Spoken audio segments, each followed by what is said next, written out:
নিরাপত্তা, আমরা নারীদের নিরাপত্তা চাচ্ছি। আমাদের বাংলাদেশে ধর্ষণের তেমন জোরালো কোনো আইন নেই। ধর্ষণের যদি একটা শক্ত আইন থাকতো, অবশ্যই কেউ ধর্ষণের আগে অন্তত ভয় পেত। আমরা চাই ধর্ষকদের এমন একটা কঠোর শাস্তির ব্যবস্থা, যেন ধর্ষণ করার আগে তারা একবার নয় 100 বার ভাবে। আমরা বলবো যতক্ষণ না পর্যন্ত এই ধর্ষকদের ফাঁসি এবং বিচার দ্রুত করা হচ্ছে, ততদিন আমাদের এই আন্দোলন জারি থাকবে। আপনারা এই ফাঁসির ব্যবস্থা করে আপামর সাধারণ ছাত্র জনতাকে সন্তুষ্টির জায়গায় নিয়ে যাবেন। সবাই সুস্বাস্থ্য কামনা করে এখানে কথা শেষ করছি।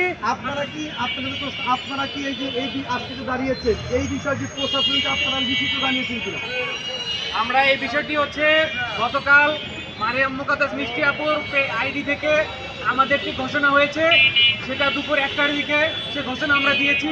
আমার মনে হয় যে প্রশাসন এই বিষয়টি জানে, আমাদের সাথে যোগাযোগ করা হয়েছে, প্রশাসন জানে, বাট হচ্ছে আমরা লিখিত কিছু জমা দেওয়া হয়নি আমাদের। আর প্রশাসনের সাথে আমাদের এখানে ছাত্র প্রতিনিধি যারা রয়েছে তাদের কথা হয়েছে। তারা কি বলেছে, তারা কি আশ্বস্ত করেছে আপনারা করতে পারেন, কোনো যেন কি কোনো পরিবেশ ঘোলাটে না হয়।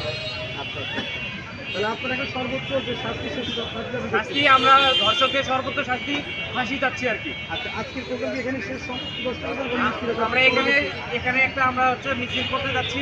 আমরা রাস্তা থেকে মিছিল করে ডাল বিল্ডিং থেকে আবার এখানে ব্যাক করতে যাচ্ছি।